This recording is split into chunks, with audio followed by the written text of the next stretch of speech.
Pape Ngagne Ndiaye émission Faram Facce bi mu doon def invité woon ci Barthélémy Diaz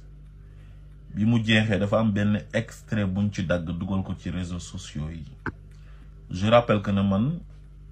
émission boobu du ma koy seetaan ak kuñ manti invité parce que intéressé wu ma quoi, man lu ma intéressé wul du ma ko seetaan. Donc gis naa daal ñu dagg benn extrait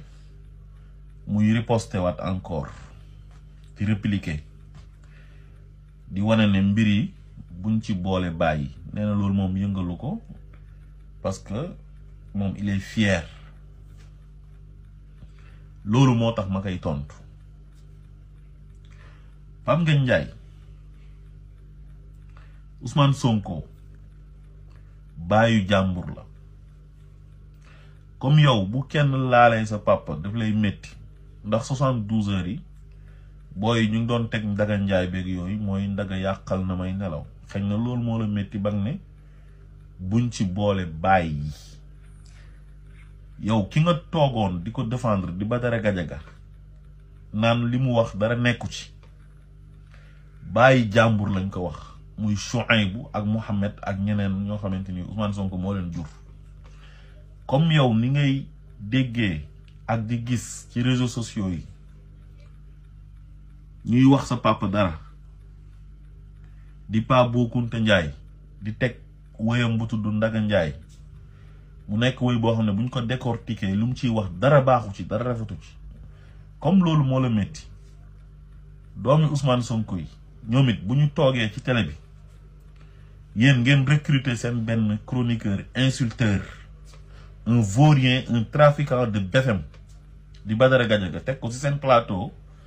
chaque vendredi mu ñëw di saaga Ousmane Sonko doomi Ousmane Sonko yi bu ñu ko seetaanee noonu la leen di métti te Badara Gadiaga wax ju ñaaw ju salte la wax Ousmane Sonko te bàyyi jàmbur la te loolu moo gën a métti fuuf li booy di def fan yi nii ci 72 heures yi parce que booy waxuñ sa bàyyi dara ñoom dañoo teg juste rek wëy boo xam ne paa bi lu mu ciy wax dara baaxu ci. Léegi yow nga mer ci ba naan mbir yi nañ ci génnee bàyyi. Xam nga yéen da ngeen a foog ne yéen a moom Sénégal quoi man lu rek moom moo métti quoi maanaam dafa am ay nit yoo xam ne ils sont hautains ñoom dañuy jékki-jékki rek di wane arrogance boo xamante ni kenn xamul ban façon arrogance la quoi, une arrogance notoire quoi. Di joxe ay leçons de morale ay sàcc yoo xamante ni ay milliards sénégalais yi lañ sàcc ñoom Farba Ngom Tahirou Sarr ñoom Lat Diop ñoom Mansour Faye ñu jàpp leen tëj leen ci kaso bi. Ay nit taxaw yu mel ni Pape Ngagne Ndiaye di leen plaider di exiger ne pour nañ leen génnee quoi. Mais Sénégal moo neex daal yow ay nit yoo xamante ni ils sont issus des familles pauvres masu ñoo tekki dara lu dul nekk xaritu Macky Sall ñii nekk goro Macky Sall ñii nekk géwélu Macky Sall ñu profitoo ci loolu jël xaalisu sénégalais yi def ci ay blanchiment d'argent ay faux et usage de faux ay détournement de deniers publics mu leer nañ ñi corps de contrôle bi ñuy tuddee CENTIF épingle leen yóbbul ko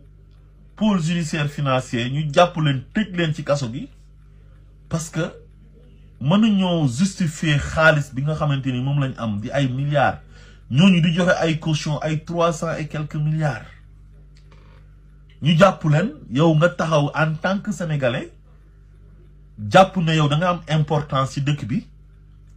wala da nga tekki dara ci dëkk bi wala dafa am looy représenter lu am solo ci dëkk bi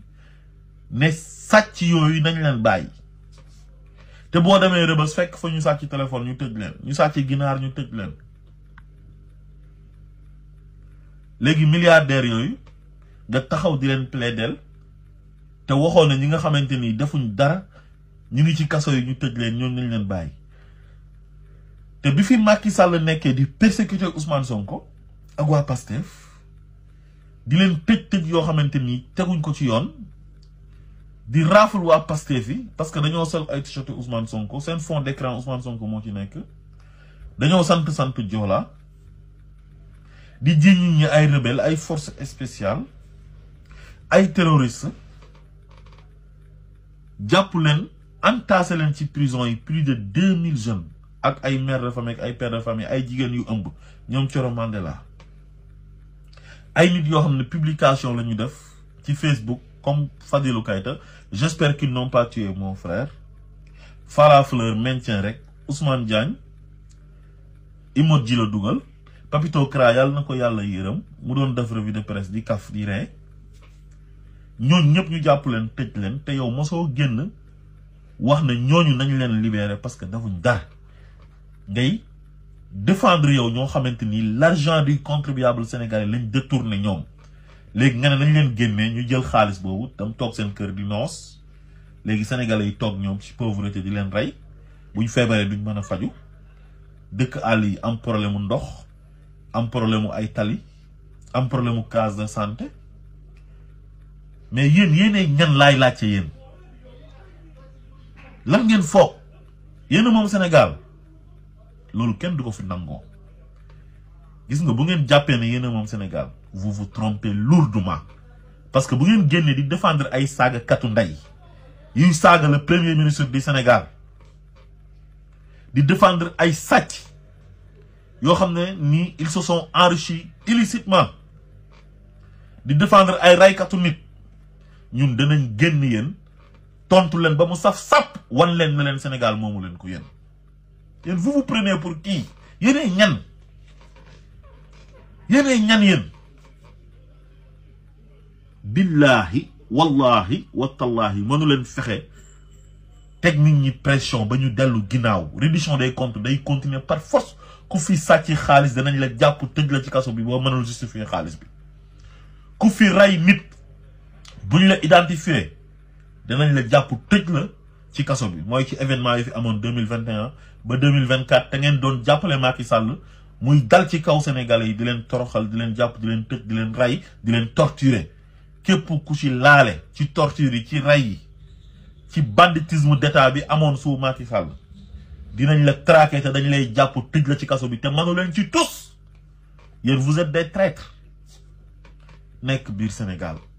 benn président nekk fi di def ay ñaawteef yéen ngeen taxaw un groupuscule de personnes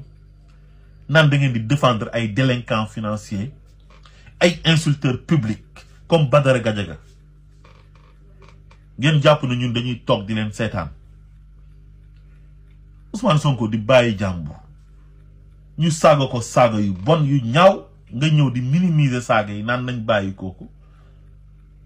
nga bëgg na yow sa baay kenn du ko wax dara est-ce que sa baay moo gën Ousmane Sonko bàyyi jàmbur la magu jàmbur la rakki jàmbur la nijaayi jàmbur la jëkkëru jàmbur la doomi jàmbur la yéen bu ñu leen waxee dara nu mu leen di méttee suñ waxee Ousmane Sonko dara noonu la ñuy méttee ñun ñu ko bëgg ak njabootam incha allah fekk ñun ñu ngi dund suñu bakkan bi ñu yore ko ku manti doon ci yéen waa système bi ngeen génn di défendre ay l'indéfendable ñun dinañ génn tontu leen yéen ba xam ndax yéen a moom dëkk bi wala déet dëkk bi dinañ ko teg ci njub par force jubal jubanti lay doon incha allah asalaamaaleykum wa rahmatullah